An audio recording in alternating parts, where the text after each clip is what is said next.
Thank you very much. I know we're going to be watching the football later at 4 o'clock.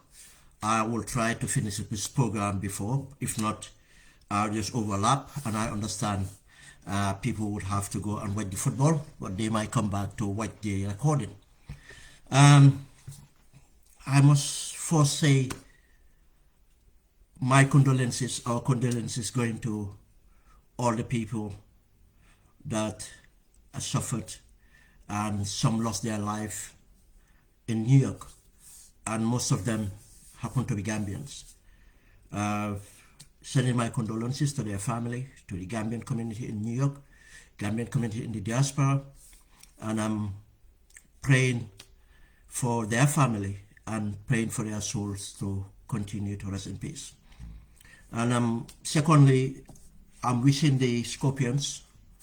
I am not a fan of, I can't watch football. I mean, when, especially dealing with the Gambia, I just have to be a coward and stay behind the scenes and pray that we win the game. My nerves cannot just,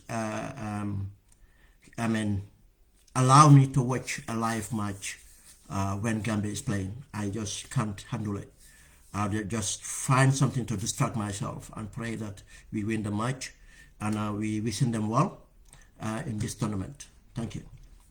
And I'm coming to talk about very pertinent issues in our political environment. And why am I doing this? As I said, we are in a journey. I am in a journey, and I have a voice, and I recognize that I have a voice, and I will always express my voice, myself, the best I can in order to impact the greater good. And I've been born a Gambian, and I'm being a human being. I'll continue to do my best to see how I can impact or subscribe, complement the effort of others to impact, so that we will benefit from the greater good. In doing so, I am coming out again to discuss these pertinent issues, because it's a duty. I keep on saying this is not my job. I have a job that feeds me, take care of me, and take care of my family, and help me to do and support the people I am supposed to or I could support. This is a duty to me. It's part of what I am supposed to be doing, as I know it, as it is in my faith, in my beliefs, as it is inscribed in the Constitution of the Gambia. This is why I'm doing it. But this is, again, it's about the damage being done by the silence majority, and the positive lessons that we can learn from our history. Part of this program will start from our history, and so that we can understand some of the issues happening right now.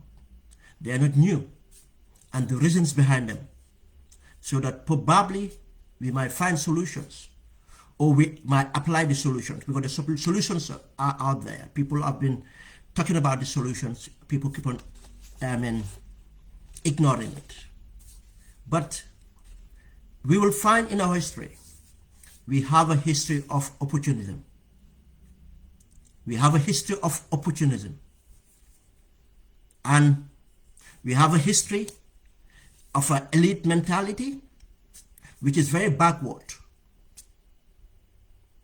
Yes, in every society there are elites.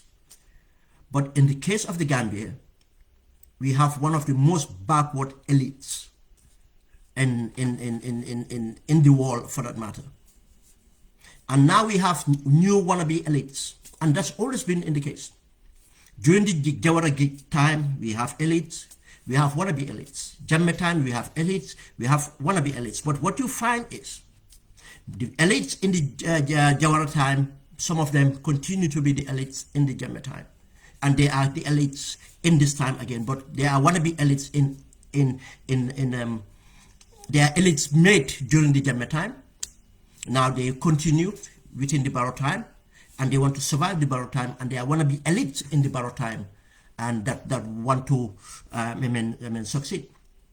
And what I'm saying here is, instead of we having progressive elites, we have to accept that. Even the nonsense communists will tell you there's nothing like elitism. Communism is a lie. We all know Russia. They have elites. We have China. They have elites. They all have elites. It's a lie. It's the nature of human beings. But they need to be progressive. In the case of Gambia, they are not. And I'll give an example of these elites. I mean, just to bear me, I'm not going to go deep into these things, but I'm going to touch on them so that it might get people thinking. But let me touch in a part of an issue about what they refer to as positive elites. People will realize in Senegal, prostitution was legalized in Senegal well before European countries. Before European countries, even Western countries. There's a history to this. That's why we need to understand our history.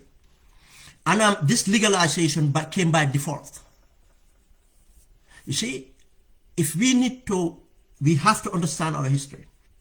We have to understand the geopolitics surrounding us. We cannot exist as an island. As a sovereign state, what happened around us in other countries matters to us. We have to understand that. That's another point I'm going to elaborate on. And what happened was, colonial, the French, the Portuguese, the Danish, the Germans, the English, they all came to Africa for one reason. And they came to Africa through what? The Atlantic Ocean or the seas. Let's say Gambia, they come through the Atlantic Ocean. And you can find all their infrastructures are built along the Atlantic Ocean, and infrastructures are built, to connect to the Atlantic Ocean, because that's where the trade and everything, from slavery to whatever trade they ever had. It's a strategic interest. And the capitals, from the capitals they have before in Senegal, from that, Gambia, anywhere else you heard of a capital, was subscribed by the colonials because it was an interest for trade. In Senegal, Dakar became an administrative capital, not only for Senegal, but for what they used to call, what we call now Mali, and other outreach. Now, because of the importance of the administration, for colonial administration in Dakar, and we knew during that time, and even now, it's mainly men who would be going out there to serve for their countries out there. And they, even if they're married, they leave their families and their wives here, and they venture out there. And in most cases, soldiers would be going out to protect these garrisons. And what happened? Dakar became a hub for where you have a lot of men. Now these men need to satisfy themselves sexually. That's how the prostitution trade started. Not started, became commercialized in Dakar. And remember again, Dakar was not what is it today. It was mainly a garrison, apart from some villages which are known to be the founders of the area, the Lebus who were along the Atlantic. Mainly, most of part of Dakar was not in existence. Then people have to move for work and other things, and again, even the people coming from the interior and others coming to Dakar to work with the administrative colonial administrators, where single men, or they come alone and leave their families behind, and they are men who would need to satisfy themselves. By default, the French knew the importance of the services given by these women. The elites see it as progressive to regulate it.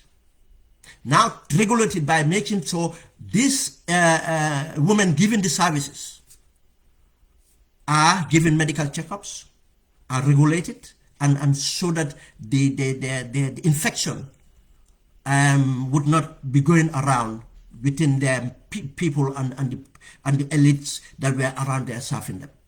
This is how it came about. But that's by default. But technically, as Dakar grows and the trade grows and it went on, and that's how it is. To the extent of the trade being exported to other territories, and I don't want to go deep into it because it's quite sensitive for a lot of families that it actually came out from this trade. But this is a fact of life. People that read Senegalese history will tell you the importance of this. What I'm not saying is that if things happen, if things are to happen, there are a minority that we perceive to be educated minority, to be advanced, to be more progressive, that should take care of issues to make sure what they are. In the case of Gambia, it's always in the negative. Since we gained our independence, when we came together and requested independence, we went through a struggle. Yes, we have not fought a war in order to have our freedom, but we fought a battle of minds. We fought a battle of minds. We fought a battle of minds, and that battle of minds was about Gambia existence as a sovereign nation. There was a debate. There was a debate if Gambia can be a sovereign nation. Remember, Gambia was demarcated the way it is. The boundaries defined along the river Gambia because of the river. Because of what? The colonial interest in the river. This is in history, this would not have been the boundaries of the Gambia. But as Senegal, boundaries are defined, Mali boundaries are defined, other boundaries are defined. They were defined by colonial actors who have vested interest in mineral resources and the resources of the country. And this ensured we have Gambia as it is. Then, by looks of it, the population-wise, there were many people living in the Gambia, mineral resource-wise, and the geopolitics, and the world politics for that matter. As many people thought Gambia would not be able to be sustainable as a nation. But we have, part of our leadership that believes that no, we can sustain ourselves and be an independent nation based on the diversity of our people, based on the diverse people. And to cut it short, and the elites, again, the elites took the forefront and they went to negotiate this position. And the people who were for independence and make a point to say that Gambia strength is not based on mineral resources, but it's based on our diversity and our people, just as the others would have said that. But the others believe that we would be better off kind of having a federation or be integrated within Senegal. And this politics went on, but they finally decided that Gambia would have to, Gambia decided to have an open mind under the auspices of the UN to sit down and discuss the issue of integration or independence. But one thing, and again, this is where I stress about the geopolitics, what the leaders of the Gambia said, whatever the case, if Gambia is to even decide, these are people representing the nation, to go into federation, Gambia want to maintain its identity. And in order to maintain identity, the leaders demand from the British colonies to provide Gambia with an airport, viable airport, to provide Gambia with a port, a port that not only operates to get imports, but again to be able to link with jetties along the river Gambia to bring in produce to the capital, but again to re-export goods from the port of Banjul to the sub-region. That was transformative. And the Gambia economic plan was all based on that. I have ever been based on re-export trade and agriculture. Later, tourism came onto it. Before we talk of diaspora, remittance, and everything else, this was the basis. It was agriculture, then it became, re-export trade, backbone re-export trade, then tourism. These were the main three factors. And this was the argument that they want to do. When they went through this negotiation, finally, it came out that, look, we want to determine our future. That's how we became independent. But once we become independent, what happened? They continue in this policy of opportunism. What we call opportunism in the sense to, the elites, what we call the elites here, some would call them the bourgeoisies and all that terminologies. But these are people that we expect to know better, the people that we expect to be educated, people that we expect to be our leadership, to represent the interests of the people. But instead, they represented their interests. And during the course of these negotiations with Senegal, some events did happen, and I want to touch on these events because they are important in the discussions we're having. Because at that time, Gambia was not independent, but Gambia was very vibrant society. But the vibrantness was because we used to have what we call the protectorate. That's the interior. That's the urban, the rural areas, and what we used to have in the Cape Point, Cape Banjul and the Cape Saint Mary area, which was under a different kind of governance. They were allowed to vote. They have, certain rights and so on, privileges that the rural people did not have. But in that vibrantness, these people, the youths, most of them would travel from the provinces, come to Banjul to be educated. Others were educated in Hermitage, but have to come to Banjul for employment to serve the colonial administrators, because most of them were clerical. No, the training then was about serving the colonial administration. There were hardly any industries going on then. But there were some, obviously the private sector was kind of vibrant, the export trade was going on, we have our Lebanese families, we have other big Gambian businesses that we are trading, and we have the agricultural trading as well. And it went on. But there was a vibrant youth movement in Banjul and the environment. And there was a vibrant civil society known as the unions and others. But that's where the Edward Francis Small came about. We all know his contribution, being a civil rights, be a civil society advocate, leader, and the work with the unions and the Jalo unions and others, and J.C. Faye and other political actors, how they came about. But forcing during the Senegal even realized the vibrantness of this sectors, the youth and the civil society. When the Prime Minister of Senegal first visited the Gambia, to hold discussion with our political leaders, he asked for the permission to meet the youths first.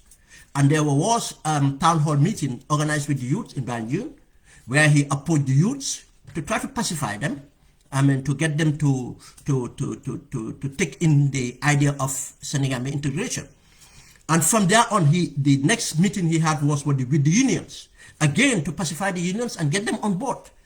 For the idea, this concept of Senegambia integration, to reassure them of the benefits, the mutual interest in coming together. And it went on.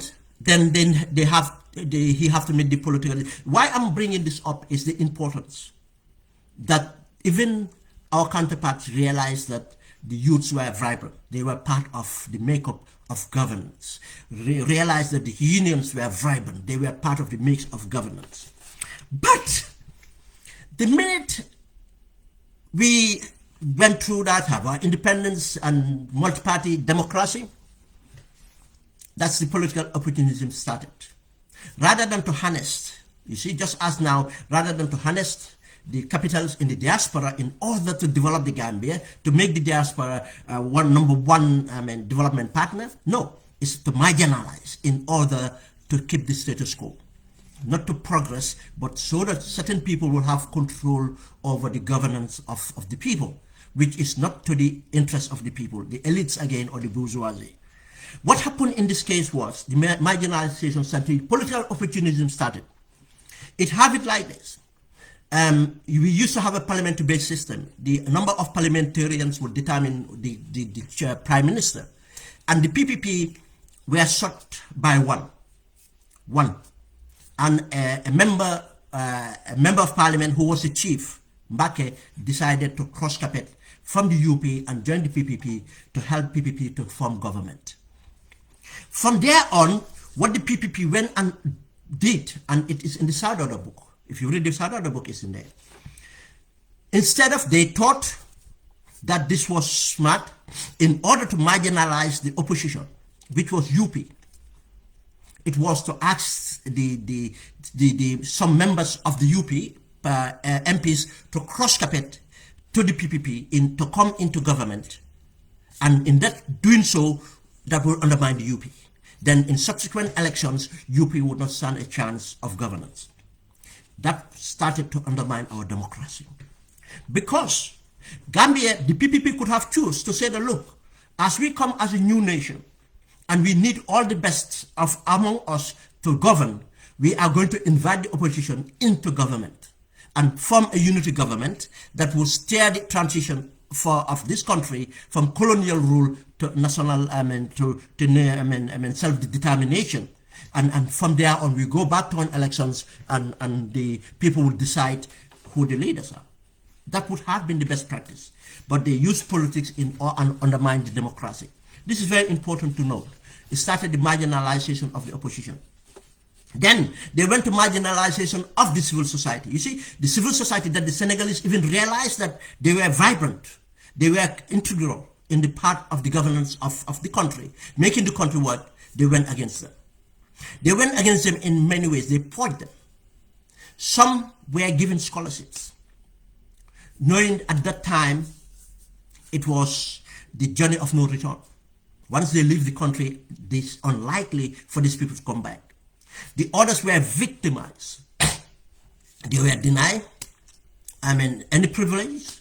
They were denied rights, access to scholarship. These things been marginalized and been made more radical. And not only them, then the unions were marginalized as well. They went after the unions. They started to appoint certain union members. They went on undermine the independence of the unions, literally rendering the country oppositionless. And the PPP built on that. And let's say this was this went from this was in the 70s. But not only the unions been marginalized, there was within the civil society, civil sector, there were competition of ideas, because it was during the Cold War era. We have other elites, what we call them elites or educated progressives, who were from the left.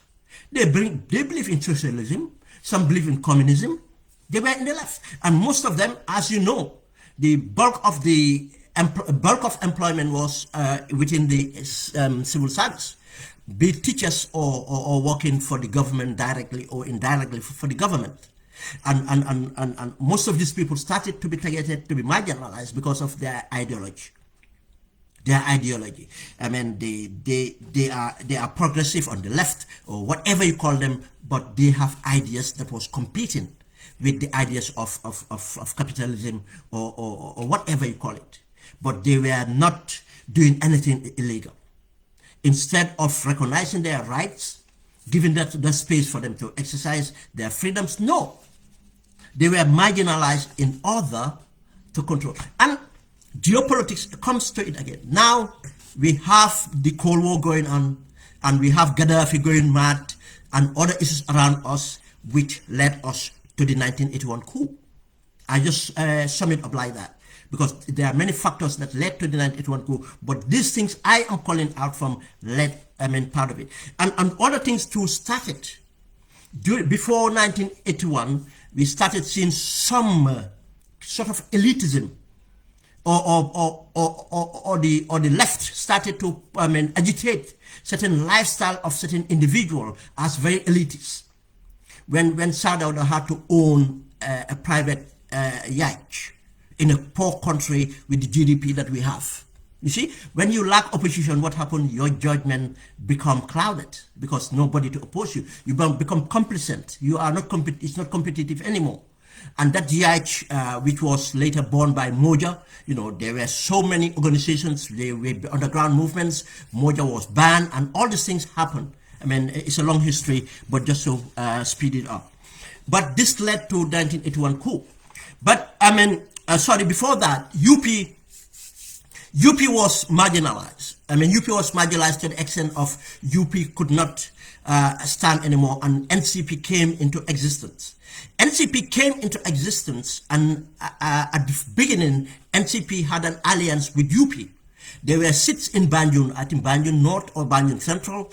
It was a UP-NCP alliance, just as Serekunda used to have Djibu UP-NCP alliance until the UP died out. Then we have NCP Djibu. But they had an alliance, and the NCP too was marginalized. Technically, the opposition was marginalized in a sense that if you belong to an opposition, what will happen is you would not progress in the civil service. What you see today is not new. It would not have, what it ensured that it ensured a brain drain. Many people who were very capable, who were educated, who have independent mind, were not absorbed in the civil service because they were perceived in fact, some of them might not even be to be in opposition, to be leftists, or their parents are perceived to be, and then the children would be. There a lot of marginalization happened during the Jawara era, and in all these things led to disgruntledness from the youth, disgruntledness from the left, disgruntledness from many sectors. And so with the polluted environment of the Cold War and Gaddafi and so on, it ensured that we had the 1981 coup. But again, there were 1981 happened. I'm not broadening this. I'm trying to just to catch certain narrative to express what is happening now. It continued on. Then 1981, the intervention of Senegal and ensured the Confederation. You see, the Confederation came in something, again, look at our history. During independence, they wanted a federation, they cannot have it. Senegal wanted it, they don't have it. In 81, we were in trouble. They came, and technically a gun was put on head of Jawara, and we did not negotiate properly, and Confederation was ensured. The elites again took a decision to go into a confederation. Gambian people were not asked for their opinion, but we went to a confederation, and that confederation did not last. We all know how it ended. It did not last. Just another note in history: the importance of carrying people in decision making. That's why it's important to consult people and involve them in these decisions. But the PPP came and realized some mistakes, or mistakes were done. They tried to reform. They tried to reform a lot of issues, certain institutions, because some of the issues raised during the disgruntledness was lack of privileges or poverty and others. And there were democratic reforms where that's when 1982, with first time now, the president have to be voted for. There was a kind of a tweaking on our election system. Now the president now doesn't have to be a member of parliament, but have to be an elected person, directly elected by the people. And to test the popularity of the president and so on, that people have voted for the president rather than square it with people voting for an MP than those people, MP representing the vote for the president. But the other things were introduced as well. What was introduced was things like the Social Security and Housing Finance Corporation, try to help to empower people, to alleviate poverty, and to reduce the disgruntledness and address some of the issues coming up. But a lot was not done in democratization. Still now the elections were supervised by the local government, which was not totally independent, and other things were going on in our elections which were not totally free and fair. Which we are not totally free and fair. And opposition parties have been complaining about these things, but because of the marginalization, they were not heard. We hardly have anything more than 7 opposition parties members in parliament. And considering the president even have the powers to nominate 5 members of parliament, and technically by nominating them, they support the position of government. And then you see the parliament was not vibrant, the opposition was not vibrant, it was not serving the purpose that it meant to serve. This is another lesson we need to learn. We are coming to parliamentary elections, the importance of separation of power. Why do we need to see a vibrant opposition? Why do you need to see a vibrant parliament? These are lessons that we need to learn. Because the lack of vibrantness, what does, it makes the government complacent. Government think we can get away with anything and nothing will come out of it. No, something will come out of it. And when it happened, it's not something that is best for country. We rather have a competitive environment where everything will come out from the choices of people, free and fair elections, and to the challenging the accountability that we hold to prevent things happening, rather than scapegoating and targeting people. Now, and another thing was the corruption. Now, the Jawara government realized definitely there was corruption. Jawara government constituted what we call the Asset Evaluation Commission. Asset Evaluation Commission. Jawara brought in a Minister of Justice, who he termed to be independent, who he termed to be uncorruptible, who he termed to be independent, I mean from the PPP, he was not a PPP member, who he termed to be uncorruptible, who have a record as a magistrate to be very, very fierce and be a straight shooter, who was Fafambai. Fafambai was brought in for this reason in cabinet and in order to win over the people. PPP had tried that. Then Fafambai brought about the Asset Evaluation Commission to evaluate the assets of civil servants and other people to see where the corruption, because that's the measure that they believe that it could have bring out the facts. But what actually happened is that commission failed. This is very important to note because we're going to talk about commissions. Then what happened? Then we have problem. You see, technically after 1981-82 elections, Gambians thought that, look, or opinions, even within the elites, started to point out that succession, who is to succeed the president. Now it has started to dawn on Gambian people the succession planning. And after 1982, Senegal have already had a succession because of Senghor have resigned and brought in his vice president to contest, and Abdou Diouf succeeded. You see, because of the geopolitics to succession, and because we were technically competing with Senegal in democratization, Gambians were thinking that way and the elites were.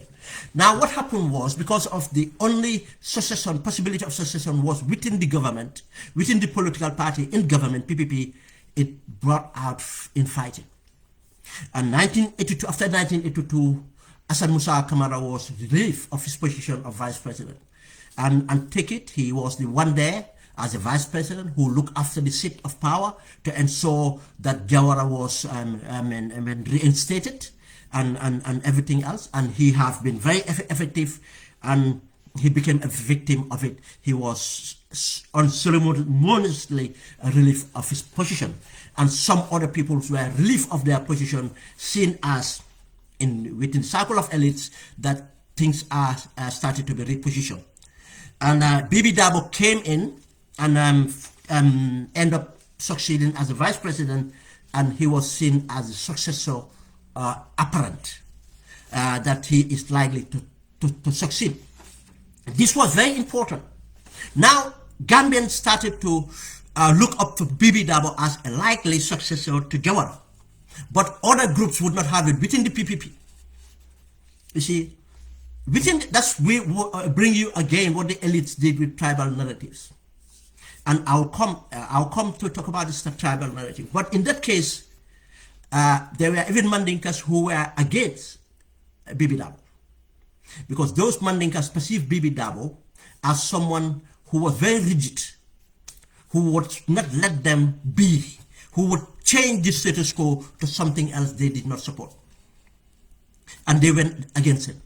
And those were the Mandinkas, in fact, went out, in fact, to label Bibi Dabo as a tribalist force before anybody dare say it. Then all the other competitors within the PPP again.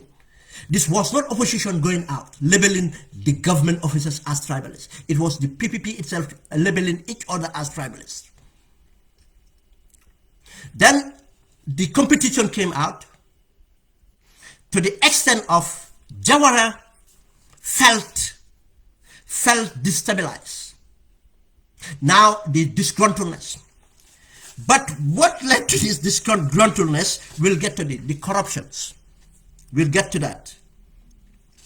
The corruption ensued in this, we are talking about in the early 90s, late 80s, early 90s.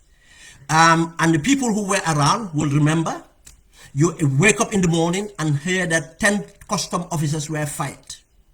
Bomb cell at customs. That's where the word bomb cell become part of our headlines. Bomb cell at customs, 10 officers fired for corruption, obviously.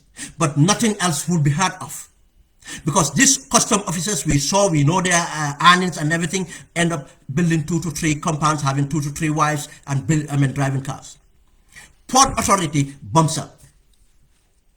Port Authority, bomb cell, money missing, something missing there, going on. People started to get disgruntled.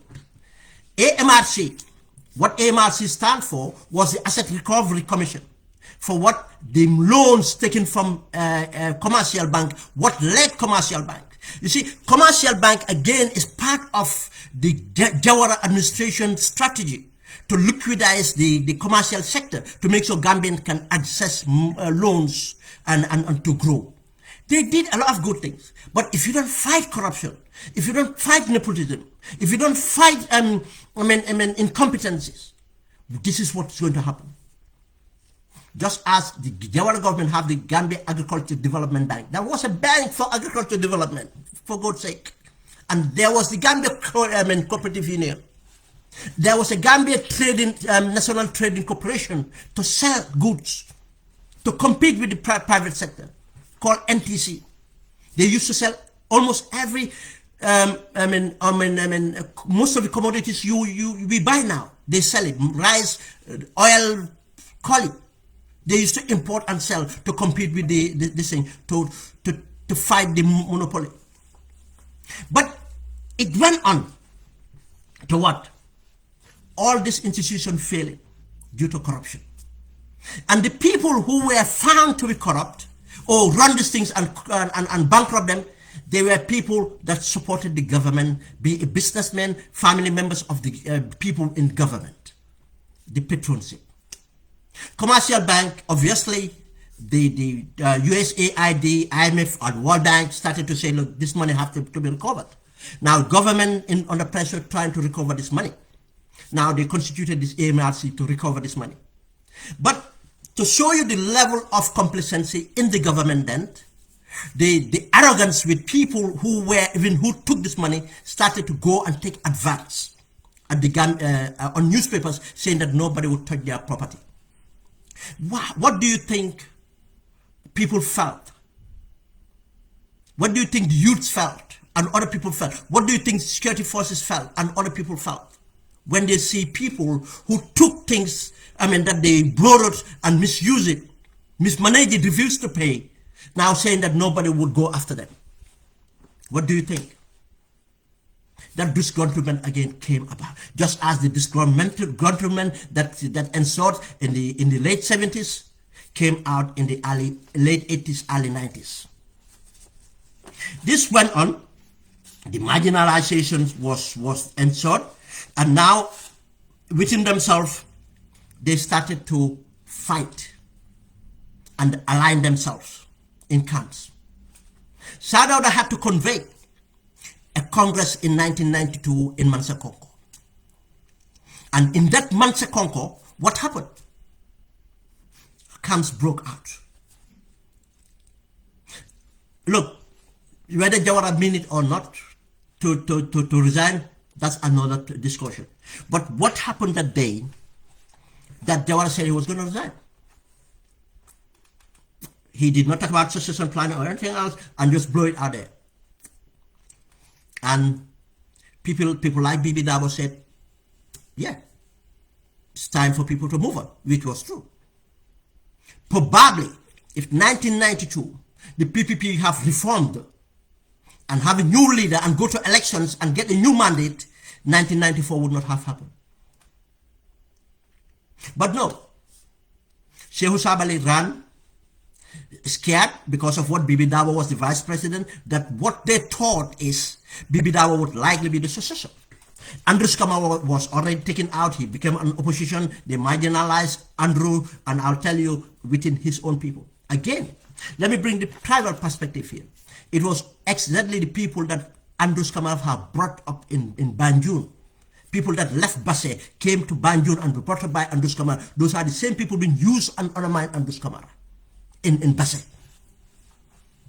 Those people who were looking up to Andrew Kamara as a leader, as their family member, and they undermine Andrew Kamara in the interest of what their selfish interest.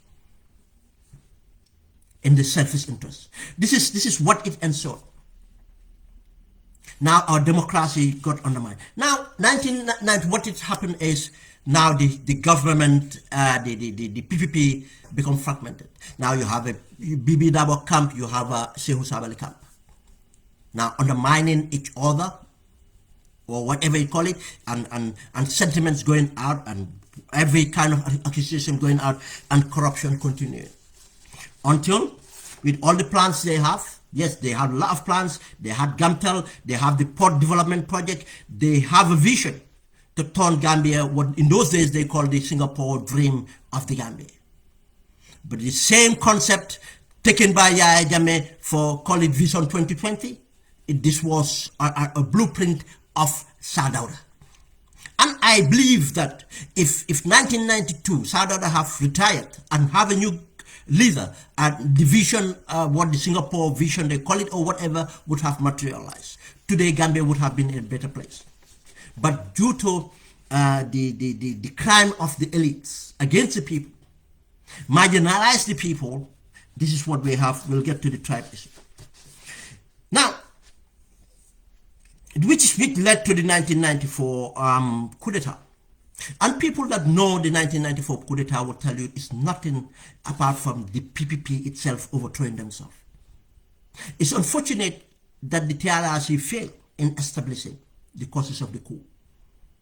The amount of people that needed to be testified have not.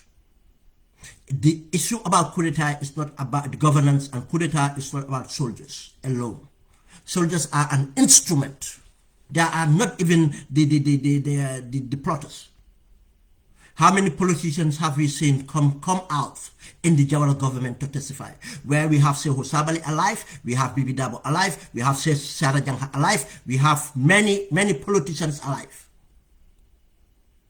Why didn't they not come and testify? We would have gotten to the bottom of our crisis, or the history of Gambia, the problem of our politics, and what undermined our democracy before what happened on 1994. But we failed to have that, and today we still are not clear about all these problems. That's why we need to study our history. And I will always recommend Dr. 𝐭𝐡𝐞 𝐁𝐮𝐫𝐧𝐢𝐬𝐬𝐮 History of Senegambia Integration. The history of Senegambia integration is 1958 to 1994. It's an important read. It covers every technical, political decisions that happened within the Senegambia region, especially in the Gambia during that period. It's a must read for any person who have interest, in knowing what have transpired, and in order to know how to deal with the situation ahead. We come back, come to the current issues. We're running late, but as I said, I'll continue. You guys can go and watch the football, and you can come back to watch the recording after. The current issues we're having now, as I said, we can find this in our history. With the purging, the marginalization, we have seen letters coming from the ports, letters coming from the civil aviation, about people that have political opinion. But we know that this is targeting people who have supported the opposition. We know that people who have shown support to the Barrow or the NPP would never be held accountable. Because if that is the case, we have seen soldiers celebrate the victory at State House. We have seen police officers take part in campaign. We have seen civil servants. And we have seen civil servants giving opinion on social media. But what happens, as I said, in our history, this marginalization of people, just as the left was marginalized in the 80s, what it brought us just made people more radical. It's not a solution. People have to be given the freedom to express themselves. We all cannot subscribe into one party. We all cannot subscribe into one idea. And this tolerance is important in order for us to move forward. And this is the same people that will come out and say, yeah, we do reconciliation, we do this, we do this. They don't mean that. This is a system that's been going on and is continuing. And it does not serve the interests of the Gambia. It serves the interests of the few. That's why we should move away from this act of doing things.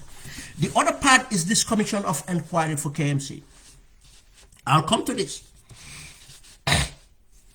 We ask ourselves, just as I give in the history of commissions. You see, in the Jawara days, they have a commission of inquiry. It failed. Because it was seen as a witch hunt. Even though Jawara have money to bring someone believed to be independent, who was not part of the political spell, who we did not know. But what happened? Fafambai himself went and got himself into politics by going out there to position himself. You see, everybody started to position themselves. You see, if anyone said that I am behind you, that person is not with you.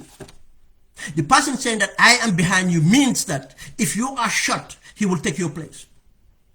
The person that says I am beside you, that's the person fighting with you.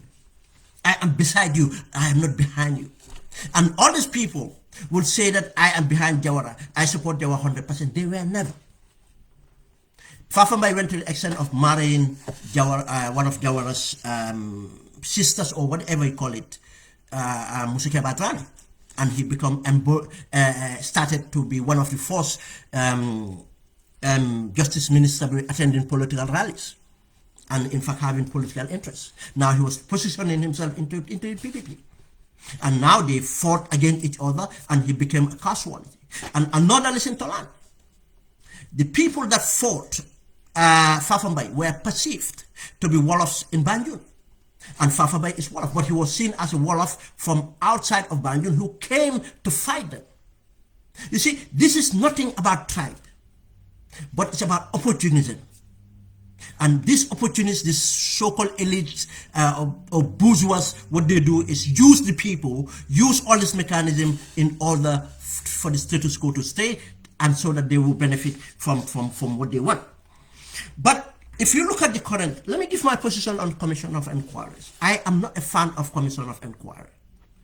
Because if you look at history, not only history of the Gambia, history of this advanced countries or advanced democracies, Commission of Inquiries have always been an instrument by the executive to whitewash. I'll give you an example of America. We all heard about the 9/11. Apart from the 9/11, how many inquiries did we hear about in America? And either never ended or end up into nothing. Whitewash is for establishment to use to control the narrative. That's what they do. In the United Kingdom, we have the Bloody Sunday inquiries many times. We have the Hillsborough inquiry many times. We have the inquiry for the ship that was wrecked in the Thames, and we have the many different inquiries. We have the 7/7 inquiries. Nothing came out of it. It's all ended up being a whitewash. From my understanding of history, I am not a fan of commissions. But let's come to Gambia itself. Apart from probably Jawara, I only know of one commission that was Commission of Asset Evaluation. It failed. Let's come to Jammeh. All the commissions that Jammeh have these things, what's the outcome of any of them? None. Nothing, absolutely. It was all about witch hunting. It's all about that. We had the commissions just at the beginning. I mean, about 5 commissions. We all know how all that ended up. Did it solve any problems? It was selective. As we have seen, the recommendations or whatever it is, it became to nothing. We have the assets evaluations. We have, I mean, different commissions. But not only that, there was a time, in fact, Jammeh wanted to get other people. There was another asset commission, I mean, instituted by Jammeh. That was in 2000 or 2001. What's the outcome of that commission? Can anyone remember? No, nothing, absolutely. Apart from that, because the person themselves, the establishment themselves would not investigate themselves. They are the problem. After that one, we had a tax commission. What's the end of the tax commission? Victimizing. What's the end of the tax? Where it is, we all know where it ended up. We have a land commission under Jammeh. What did it end up with? What did we find out after Jammeh left office? We knew, but what we find out? Who was the biggest thief? Who were the biggest thief? People around Jammeh and Jammeh himself. People who entered Jammeh. It was a status quo. Then commissions are not the solutions to problems. We can investigate allegations and we can prosecute in the courts. The laws are good enough to take people to court.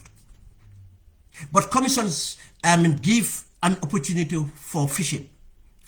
They will just go and try to get something out.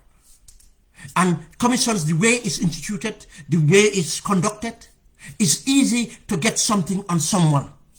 Not necessarily anything strong or anything, but it's easy to whitewash or fabricate something on an individual. And the recommendations would come, and we know in our constitutions, instead of taking those recommendations to the justice, none of these recommendations are ever taken to justice. What they do is to make someone's reputation stain and get them politically. That's mainly what they can. Let's ask ourselves again, how many commissions did we have this past 5 years? What come out of any of these commissions? We have the Jani Commission. We are facing the TRRC. We all know the fate of the TRRC already. We have how many commissions? We have the Faraba commissions. We have the Land Commission. What commissions didn't we have? What come out of these commissions? What come out of these commissions? And if this government is a fan of commissions, why not have commissions for the 35 million we know of with the First Lady? That's the start. Why not have a commission of NORIC? Why not have commission of NORIC of this bankruptcy? Why not have commission of DPA, Gambia Ports Authority, with this congestion and everything delaying the effect on our economy? Why not have commission on the drug cartel? Why not have commission on the petroleum crisis? For God's sake, Gambia is still, the gun petroleum crisis is still affecting us. Gambia, any importation coming through now from Senegal, Gambia is not collecting tax on it. Because if we collect tax, we cannot sell it. Now, who is paying for all this? Gambian taxpayers will pay for this. Why not have commissions in every other thing? If we are fan of commissions, I am not. Even with the TRRC, I am not fan of the TRRC. I have put my position, said that this is what I expect justice to be done. Let's take these people to justice. Let's do this. Let's do that. But once the commission is there, let's face it. But we all know that it's all trying to camouflage something. But there's something specific about this commission on KMC. I am not going into legality. I have seen some people, I've seen the KMC coming out. They're going to take the issue about the commission to courts. You see, we live in a democracy now. And now they are talking about the legality of the commission itself. Now these things are going to the courts. Fine, we live in a democracy, good. I'm not going into all that. I just want to give a history again of this the issue about the undermining of our democracy. You see, the executive, we should have a balance of power. The executive, the legislature, and the other arms of government, the justice, and so on. In this case, that we have a local government, And we know that we elect our local government directly so that it represents our wishes. It's not something that is appointed by the executive. In order to have control of that, what Yahya Jammeh did with our 1997 constitution was to amend 1997 constitution. It's the same constitution Barrow is trying to use to gain what Yahya Jammeh gained from the local government. I give you this example. The case of Pa Saleh Dieng. Pa Saleh Dieng, for those who did not know, was the mayor of Banjul as an independent candidate. He won as an independent candidate, mayor of Banjul. Yahya Jammeh was not happy. Pa Saleh Dieng was doing brilliantly. But they went and cooked up allegations. They took Pa Saleh to court. Pa Saleh won the case. Pa Saleh was to be reinstated. They refused to reinstate him. Now, you see, in democracy, you cannot just take someone that's been elected and remove him, especially an elected person. You cannot. The laws can, people can take the past elected person to the laws and found guilty and fined, but not in this case. Now, Pa Saleh was denied. Then what Jammeh did, because of now, he could not have his way, he went to the rubber stamp parliament and asked for an amendment of the Local Government Act, technically giving powers to the executive. Now, if I am people defending KMC, I will challenge the constitution, this constitution provision that gives powers to the executive. I will challenge that in court of law. It's not constitutional. It's not democratic. You cannot have the executive giving him powers to remove an elected member. Elected members can be removed by the electorate through due process, but not by the executive. But Yahya Jammeh had it, that amendment. And what happened? Pa Saleh was refused to continue as a mayor. Yahya Jammeh had to select his own mayor. Samba Fall, I think, inherited the mayorship, and that's how it went on. But not only that, the amendment ensured Yahya Jammeh had the powers later on to remove Fly Conte, remove Birkama, BAC, and remove other chairmen, and institute a committee. And one time, the KMC was headed by the present chairman of IEC. The BAC, Birkama, was headed by Wajwara. That's what he did, and he took control. Is that democratic? And people that were against Yahya Jammeh doing that should be against the government doing this, because it's selective justice, and it's not justice at all. If Talib is found wanting or suspect of wanting, he can be investigated, and there was already an investigation going on. Where is the outcome of that? But this is an assault toward democracy, and it's not a fair trial at all. And it constitutes selective justice. Now, to speed things up, I'm moving on to the tribal rhetoric. You see, there's a lot of things going on. People having their opinion. We all have the right to our opinion. And that's why I said, because of this rhetoric going on, I'm not going to be quiet without having my voice on this. And we have to have a voice, and we have to share this, but we have to be very selective to make sure we are not part of the problem. I thought about this, and I choose to respond by having this program today. This is the KMC, and this tribal rhetoric is part of the issues, reason why I am here today. I start with the opportunism, the mechanism for divide and rule. Tribalism have been, from the colonials, from slavery, have been used to divide and rule us. I'm not going to, we all know it's a fact. I'm not even going to explain that. But it came in our politics. You see, by default, when political parties were formed by default, the PPP, UP, what and so, they went into labeling each other, because it was coming from different backgrounds, and the two competitive. And remember, the tribalism was actually first labeled on the Aku. They were the first elites. They were educated, they have the privilege and every right. This is what they were called out. But no, for what it is, it was not what they deceived, but people just choose, or they are tribalists. They occupy everywhere, but they do not look at the circumstances why they occupy those places. They don't look at their competency. They don't. No, people did not talk about it. That's why I said, let's make sure we measure the competency of issues. Yes, we should be very inclusive. We should be very sensitive. But let us not just be lazy and taking a blanket accusation and make it reality. Because there are people who are using this, elites, politicians, using tribalism as a mechanism in order to divide us for the status quo to stay so that they can have what they want. There's another people, the opportunities for position and access to business corruption. There are other people using tribalism, advocating or whatever, you're using it as a mechanism to access positions, to be appointed, because of they cannot rely on their competence. They have to create a capital, and the capital will be on tribalism. And some people will do it to access business. This is why I talk about wannabe elites. We all seen in the time of Yahya Jammeh, some people who we knew during the Jawara time to be called themselves Mandinkas become Jolas in Yahya Jammeh time.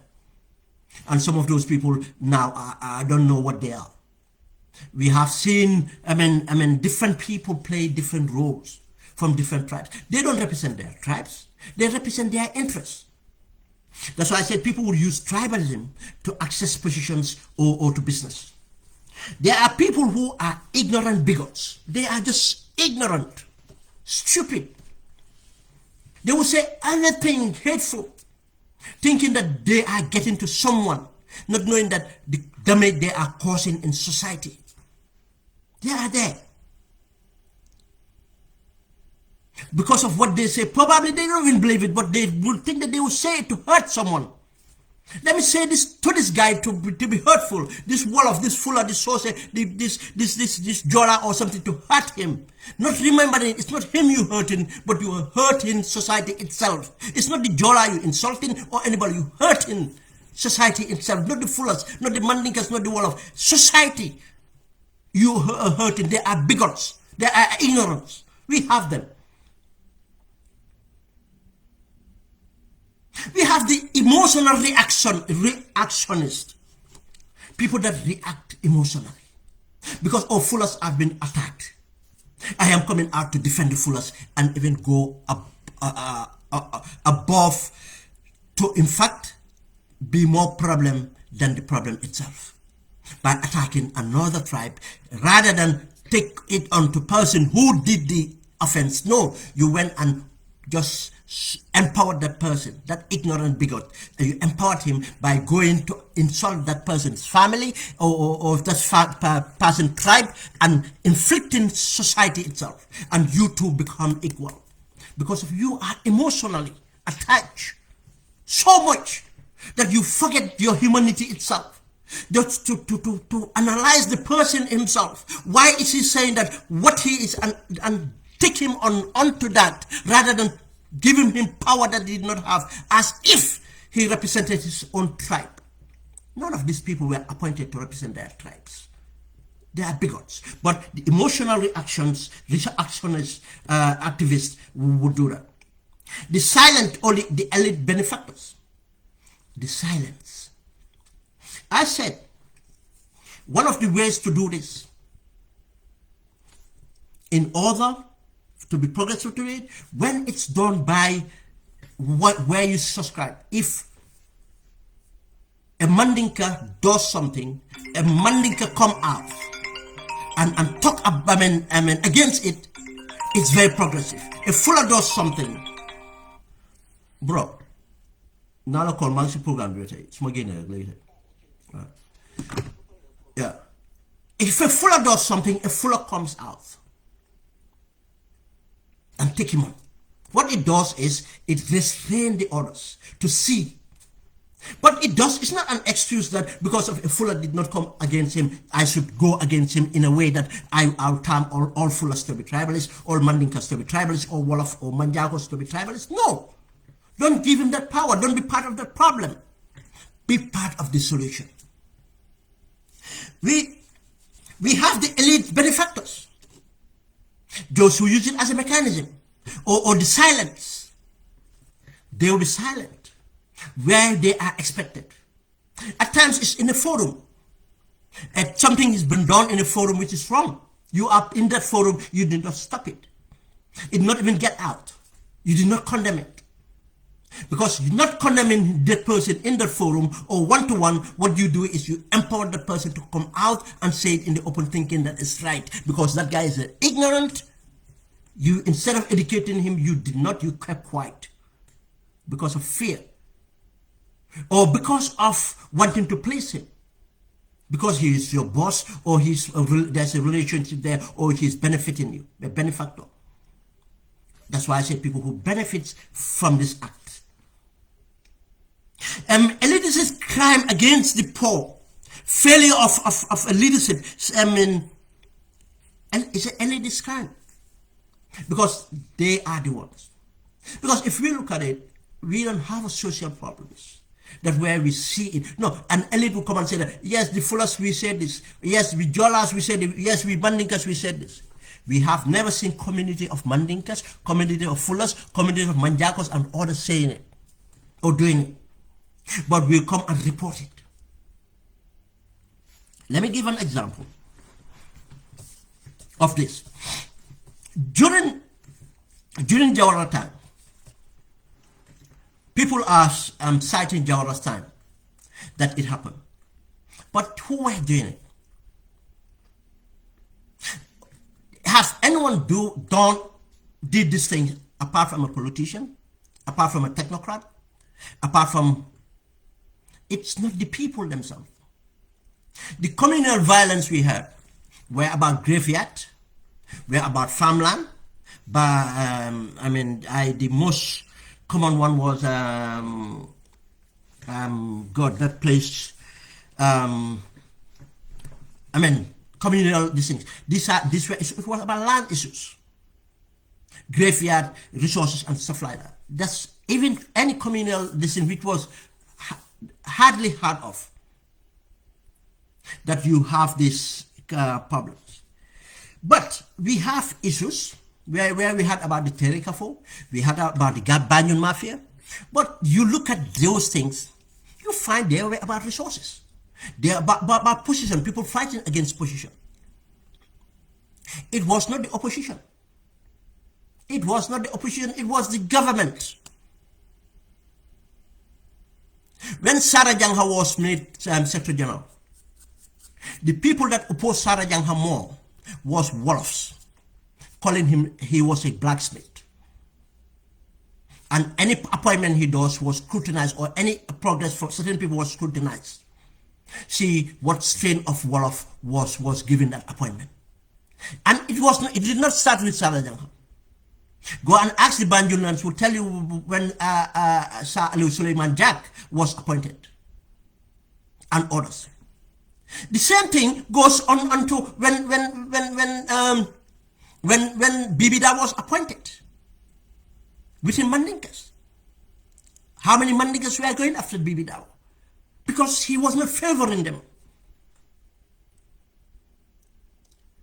But the same thing happened with other tribes being in office. People would look for something to point it out. People used to say the Fullers from Basse was put within the Banyan Mafia. People from Basse was put in the same category with the Banyan Mafia. But we know that Andrews Kamara was who went against Andrews Kamara? The likes of Buba Balde and others. It's about their interest. And now, we talk about the permit, aliens permit in Jawara's time, which is a fact. I have not. It didn't affect me directly. Indirectly, it does. I have a brother who was very quiet, who was not well known. He's been picked up a few times. And we used to take the mick out of it. He's been picked up a few times. But who picked him up? Immigration officers. They were not Jolas, they were not Mandinkas, they were not Fullers, they were immigration officers. They do it for what? Two things. A bad law, and two, for their interests, because they make money out of it. They were not doing it because of they hate the Fullers. No. They were doing it because they were criminals. They were operating in a very bad environment. Instead of making that environment work, they were using it, abusing it to make something out of it. I know immigration officers who were Fullers, arresting Fullers. The mindset was about benefiting themselves. Yes, Fullers were targeted because of they had unique, certain features that were unique. They had certain businesses they were operating, they were kind of unique. Profiling happened. But whose responsibility was it to stop it? The people. It was not one tribe doing it. It was an institution doing it. It was the people to ensure it's done. It was the responsibility of the elected members to make sure it was dealt with. How many Fullers were in Jawara's government? At one time, the vice president was a Fuller, Andus Kamara. The health minister was a Fuller, MC Jallo. The agriculture minister was a Fuller, Oj Jallo. I mean, Matu Yaya. I can tell you how many Fullers were in cabinet or permanent secretaries, decision makers. How many parliamentarians were Fullers? Have any of those people ever sponsored a bill in parliament? If we want to change something, we change the laws, we change our attitude. We don't go about brandishing accusations. It does not help society. This is Jawara time. But do you know what? The majority of those Fullers were voting for Jawara. Because of what? The same people were making believe that Sirif Diba was going to deport them. You see, that's what I'm saying. That's what elite do. You see, elite, they have a manipulation of opinion. They can manipulate the opinions. Even the people suffering, being picked up by residence permit and everything, is the government in place enforcing this law. It's not the opposition enforcing the law, but the time of elections, they turn it around as it's the opposition enforcing the law, and they believe it. And they end up voting for Jawara. I'll tell you, they vote for Jawara. That's one. Let's move on. Two, time of Jammeh. We all know Jammeh was tribalist. But Jammeh was not only tribalist, the guy was nuts. When Jammeh started insult, he insulted Jolas before anybody. Did anybody come out to condemn him? Single Nyasi, I remember. And Single Nyasi, we all know that he paid. Single Nyasi. And the only person I remembered. I'm not saying nobody else did, but the people I remember was Single Nyasi. When I'm not going to repeat the insults. And this was the 4 days. And before he went on to discriminate others. The system he ensured to ensure someone like Sol Badji today is called a general.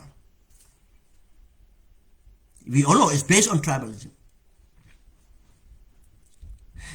The Jawara, he was not a tribalist. Jawara did not understand on this. Jawara, in fact, was struggling to balance. But still now, during Jawara time, by default, the Jola community and Fonyi was discriminated against by default. It was not intentional. Because as a government, you see, we can go through this. I can tell you reasons why I said that.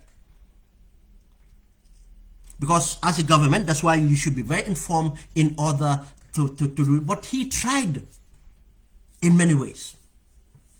But let's come back to this. Jammeh time, you know that he was tribalist, because we've seen it. He advocated tribalism himself. He said it. He insulted tribes. But when he insulted those tribes, he was insulting the society itself, all of us, our makeup, and our failure. To hold him accountable is our failure. It prolonged the dictatorship. It put in fear into people. And every tribe was assaulted, because the entire Gambia was assaulted. The entire Gambia was an open concentration camp. But for people who advocating, yes, I am choosing what I said about choosing your, to talk about your own. Let's say it's what he done for the Fullers. People that pointed out, this is what people pointed out, the money exchange, been harassed. People been harassed for alien cards. And to the extent of even light-skinned women, if you go in our Gambian society and target it, I'm not talking about people who have light in their skin, natural light-skinned women, you are likely to have more Fullers and Mauritanians and Lebanese than anybody else. Then his abuse, it was not only he was abusing women in general, but let's look at, we can say he was targeting, abusing, Fuller girls. We all had about many of these narratives. Let's talk about, he did all of these things. But what was all that? It's criminal. He's a criminal. Just as he abused other women, light skin, non-light skin women, light skin, whatever it is, brown or white chocolate, whatever you call them. He was the abuse of women. The abuse of one tribe, it was abuse of all tribes. But we as a society, we fail, but who fail more is the elites who were around him, propping him, supporting him, entrenching him, campaigning him for him. And do you know what? Overwhelmingly, he was voted for by all these tribes. Go and look at the people around him. You have all the rainbow tribes of the Gambia around him. Go and look at how many Mandinkas were there to entrench him. How many Fullers were there to entrench him. How many Wolof were there to entrench him. How many Mbanyagos were there. How many Jolas were there. Let's go on. You have rainbow of Gambians and helping him to entrench. And voted for him. And most of this vote happened because of there were elites going around campaigning for him. And campaigning him against the opposition, saying that if the opposition win. Can you just imagine living under Jammeh and fear of any new person coming in? What worse can anybody do? What worse can anybody do? Which we all know is a lie. You know, the worst of worst is people that know what they're doing is a lie. I'm not talking about ignorance. That's why I said certain people participate in because of they react and they become tribalists. They don't help. Jammeh did that. It was because he was criminal. Alien cards. Do we realize that under Jammeh, some countries were exempted from paying permit, but Guineans were not exempted. Some countries were reduced. I think Guinea-Bissau was reduced. I think Senegal was exempted. Due to what? Diplomatic relationship. Did I hear some of those advocate for this? No. Or fight against it? No. Now, let's talk about the 5 years of Barrow. Again, alien cards are in existence 5 years. And recently, few weeks before elections, I saw the First Lady of Sierra Leone tweet that Sierra Leoneans are exempted to pay residence permit in the Gambia and taking credit for negotiating and congratulating Barrow for doing that for him. How? Now he used that as a political capital to campaign on that. Gambians, were you aware? This is a tweet. Some people have seen the tweet. Is Gambian aware that Sierra Leoneans were exempted? Why were Guineans not exempted? Why other countries not exempted? Why Nigerians not exempted? Because somebody else lobbied for them. Who took the decision? Now, what we have on the barrel, the same immigration officers are going after profiling fullers and asking for their residence permit. I don't know what they're going to do now after those people acquire Gambian citizenship. Then the revenue there will go down because most of them will not pay now. They have their documents.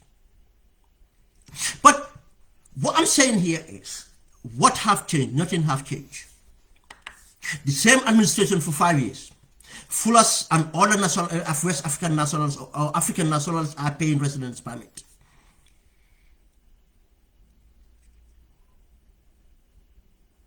Why not an exemption for fullers? Sierra Leoneans were exempted.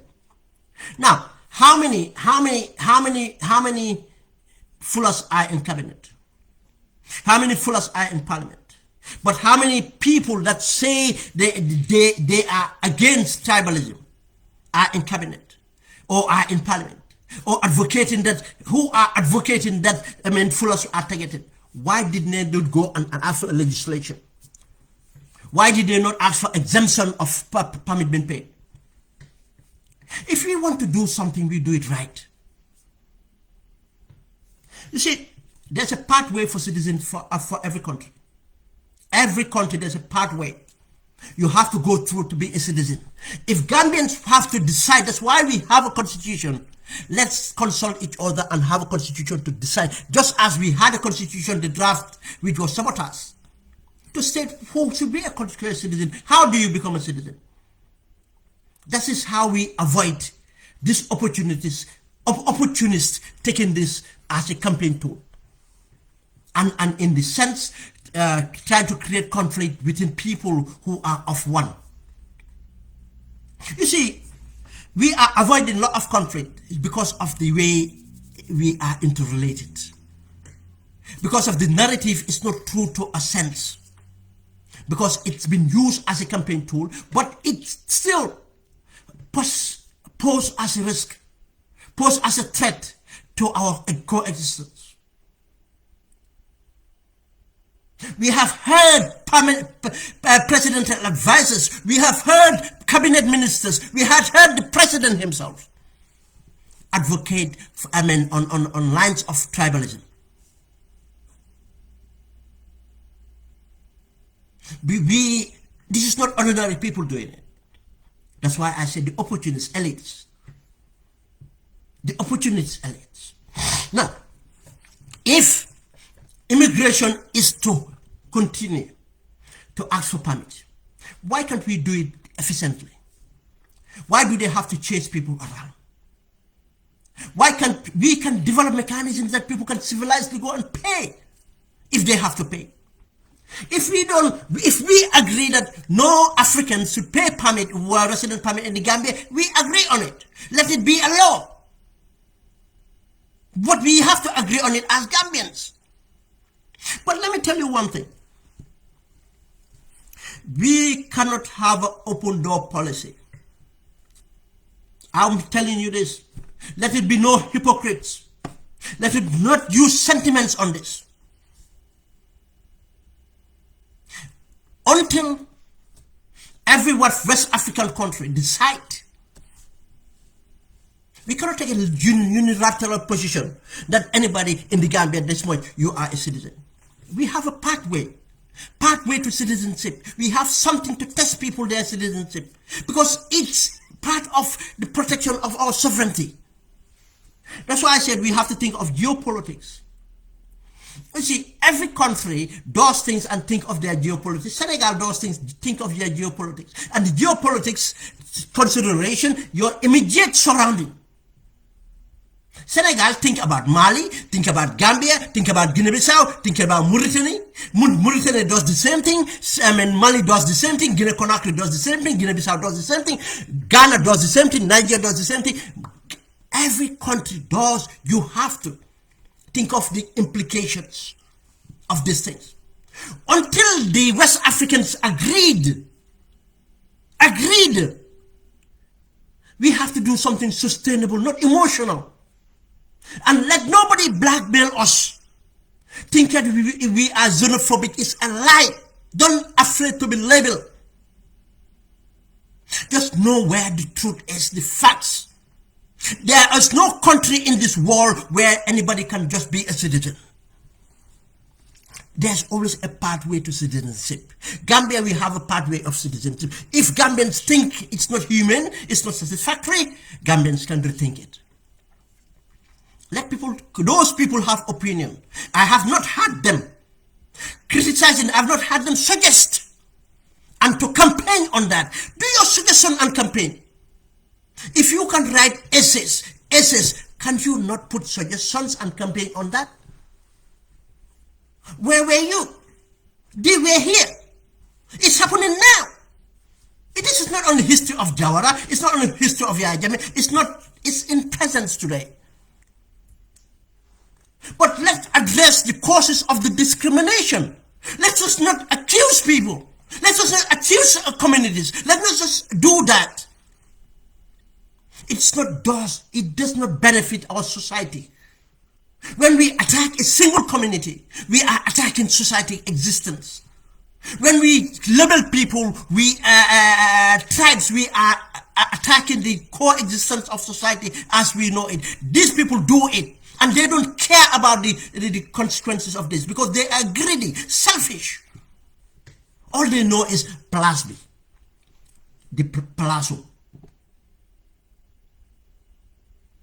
They themselves, they attack their own tribes. They attack their own tribes. They will put narrative out there.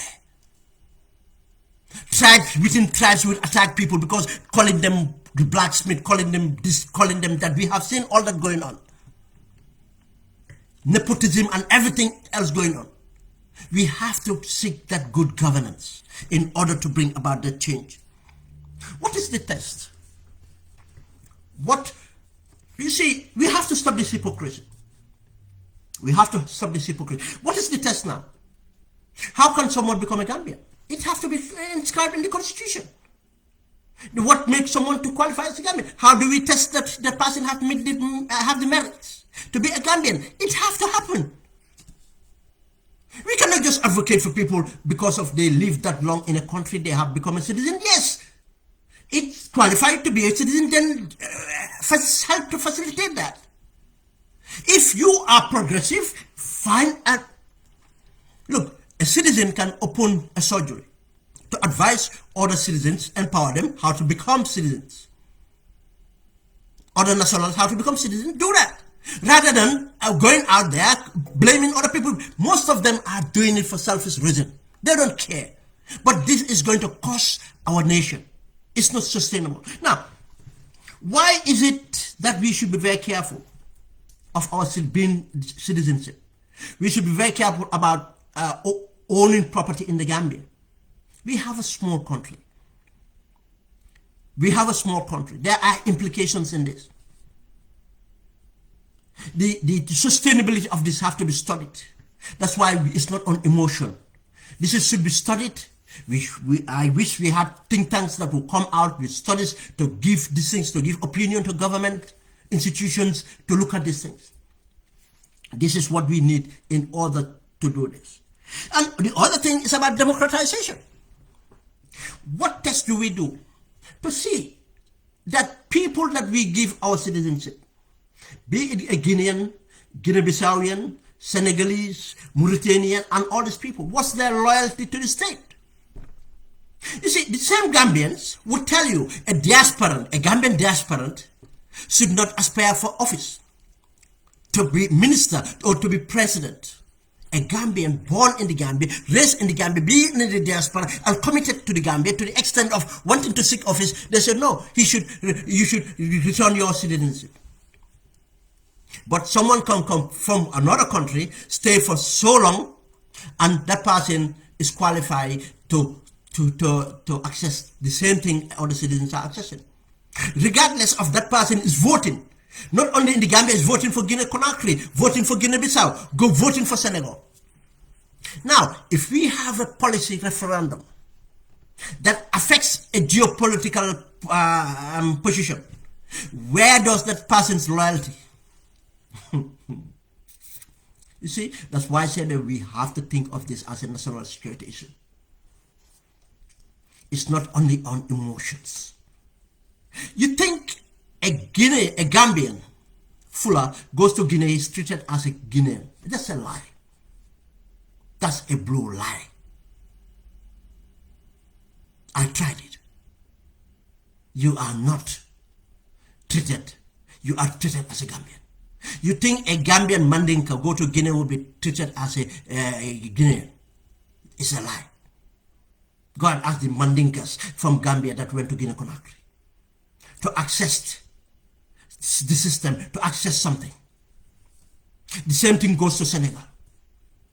Be a Wolof, be a Fula, be a Tukulor, be a whatever it is, and go to Senegal to access. You think that you'll be treated as a Senegalese. It's a lie. Even medical, to access their medical disease, you will try to, be a Senegalese. We have to have these things not based on emotions. Let it be on facts. Let's do our research. There's a reason it's stipulated in the constitutions. Let's follow the constitution. If not satisfied, let's upgrade that constitution. But consultation have to be. Thank you very much, guys. I know the football will be on by now, and wish the Scorpion well, and hope we win this tournament. Thank you, guys, and have a good day.